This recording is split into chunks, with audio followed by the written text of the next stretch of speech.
everyone.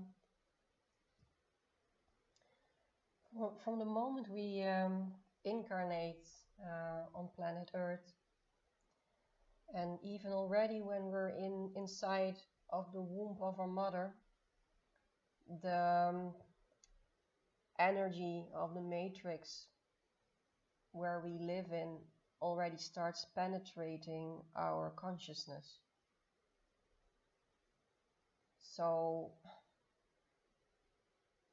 there is only such a short amount of time in which we still are truly able to grasp as a fetus, as an embryo, as a young baby, to grasp source, to live from the frequency of truth. Already within a few years, we start to absorb this energetic matrix that we are surrounded with, and it's telling us, it teaches us to start a search. It's teaching us to search for safety outside there. It teaches us to search for love. It teaches us to go search for power outside. So we, in such an early age, we are getting already completely identified with the outside human, as Gurdjieff likes to call it. It's an external human. It's the human that is only created in an illusionary field. It has no core. It's only make-believe. It's a narrative, and we have all these narratives that we think are truths. And today I want to talk about what it means to come back to the only kind of truth there is, and that's love. And that is also the only place where true healing begins, starts.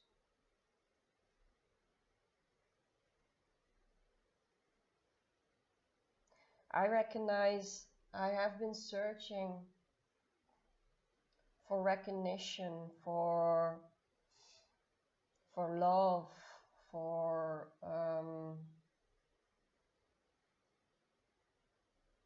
control, everything outside. It has been a very exhausting path, because for years, I think already for 20 years, the first 20 years, I was on this search, like everybody is when they leave source and come in this sleeping state of being. We start becoming this external human. In the moment that we start waking up, slowly, bit by bit, some people very drastically all of a sudden, but most people in small steps, we come to realize that the information that we have absorbed in this matrix that we have been living in is based on a lie. And so we begin the process of peeling all those lies off of us. It's not an easy process, because it is such a powerful indoctrination is everywhere. For instance, turn on the radio and you will hear love songs, people singing about that the world is not worth living without that one person, or that they cannot breathe without that person. Wait, I will show you one song I came across a few days ago, and I was really consciously listening to it, and um, it was astonishing to me, because normally I don't in the past I didn't pay so much attention to it, but this one was, yeah. I'm not gonna say a lot about it. I'm just gonna read it to you. This is a song from Diana Ross. Who doesn't know her? I'm gonna start in the middle because you don't want to hear me sing. I'm only gonna repeat the lyrics. And baby, every time you touch me, I become a hero. I'll make you safe no matter where you are, and bring you everything you ask for. Nothing is above me. I'm shining like a candle in the dark when you tell me that you love me. I want to make you see just what I was, show you the loneliness and what it does. You walked into my life to stop my tears. Everything's easy now. I have you here. I think that says it all. It's all the songs, especially the pop songs, are all talking about once you find that true love, you will be fulfilled. There is no struggle anymore. You will find peace. And this is only about the territory of love, but it's also to do with safety. We all know that people go after money, hoard a lot of money just to get this illusionary feeling of safety. Or what else do people do to feel safe? The illusion to feel safe. To live in a big house, to have cameras all over the place. When the only true safety, the only true stability and peace lies in true love. And dying in this only true love is the only frequency that can heal us.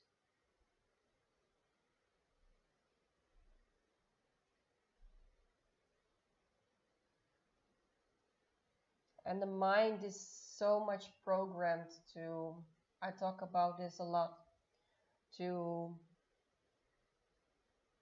not remain in the here and now, but to have this tendency to get to what's next, what comes next.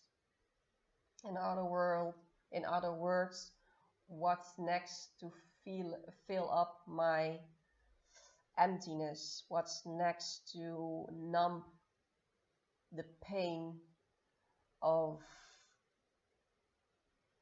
trauma that I don't want to go to. What's next? Recognize that feeling? What's next? Instead of being present, being content in the present time, in the here and now.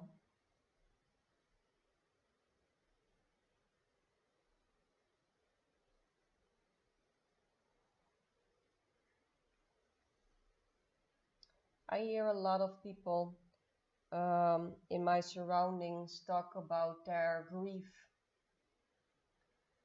because of the loss of a relationship, or because of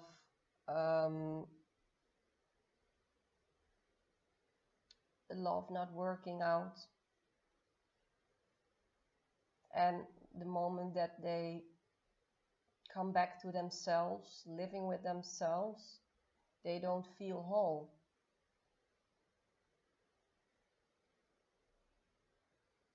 There is still this search activated inside a lot of us. Love must be found there.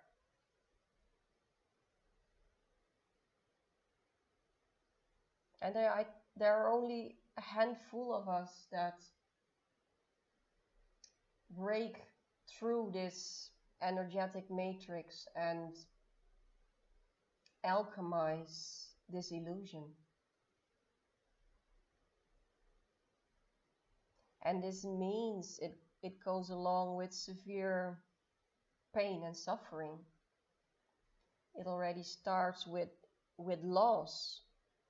The loss of connection with the mother, the loss or the lack of nurturing and love from the mother, the loss of presence from the father.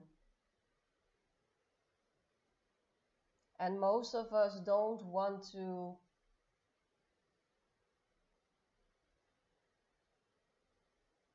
take their beat, you know? How do you say this in English? Most of us don't want to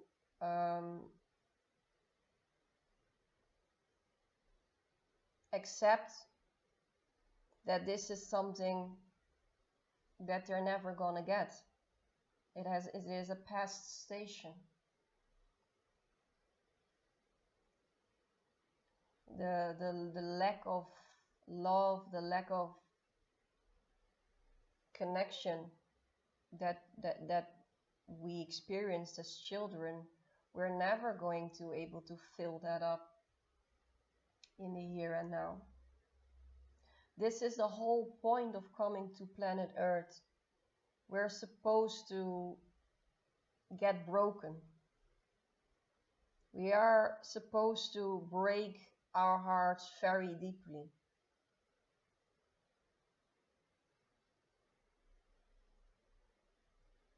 So not to cover it up with this search, but to eventually wake up from the illusion of separateness. And to be able to let true love heal us again.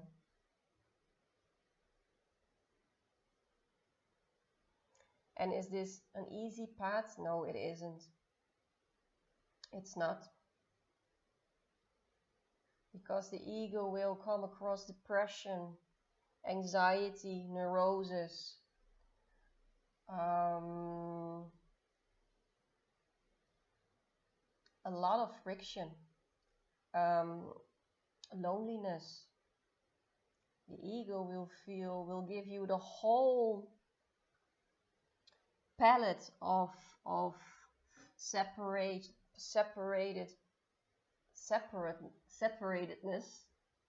and the feelings that come with it. And are you able to sit with it? And in meditation to stay focused on the changelessness inside of us.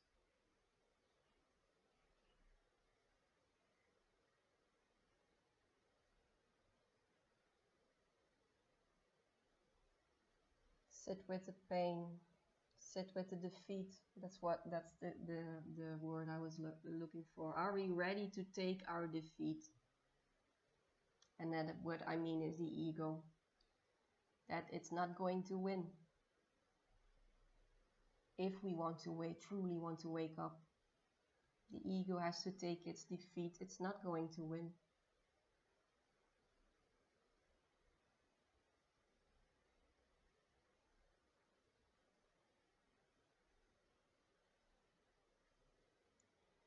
Feeding the changeless presence inside of us will slowly lead us out of this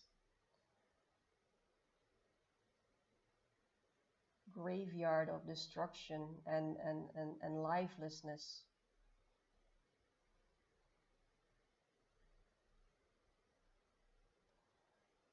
Meditation, focus on the changelessness, will slowly make us realize that we were always whole, that we are whole now, that we were whole as a child, and that we also will be whole when we leave our body.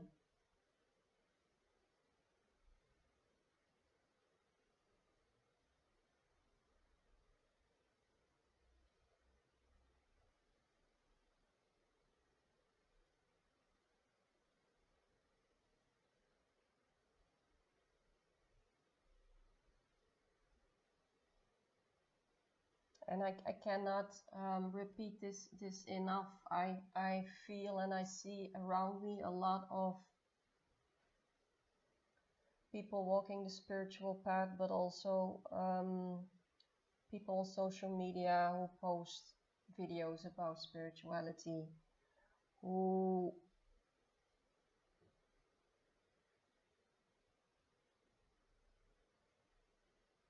how do I put this?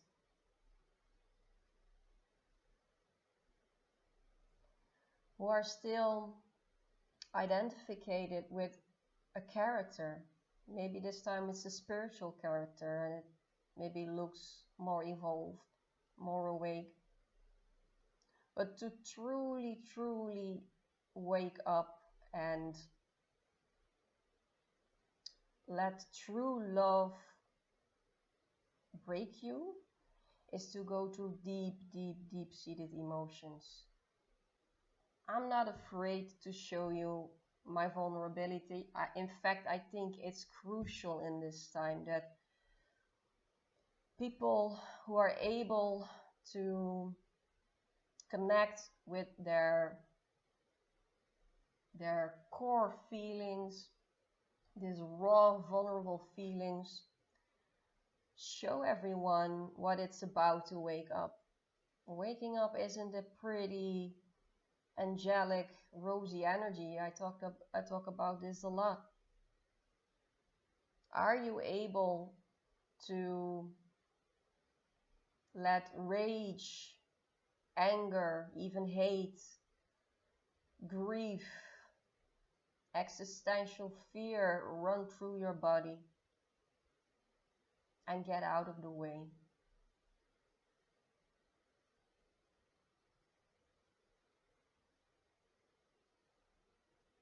Sit with these emotions as energy, sit with these energies, and at the same time concentrate on the changeless inside of you, because it's a still ever present changelessness. Even though we maybe feel rage or despair or maybe psychosis or severe depression, there's always this changeless presence. Don't be afraid of your emotions. The emotions are the most real and pure thing that will guide you outside of this, out of this lifelessness. It will guide you back home. They are navigation plates, just like on the streets. Then we have to drive somewhere, we see, okay, I have to go this way and this way. That's the same with emotions. Trust them. I'm not saying to identify with them. I'm not saying to believe them.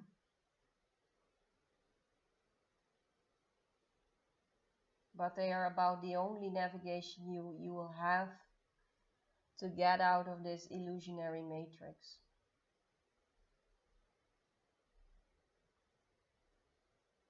Let true love break you. and you will find that love is there, was there, and always will be there. Much love.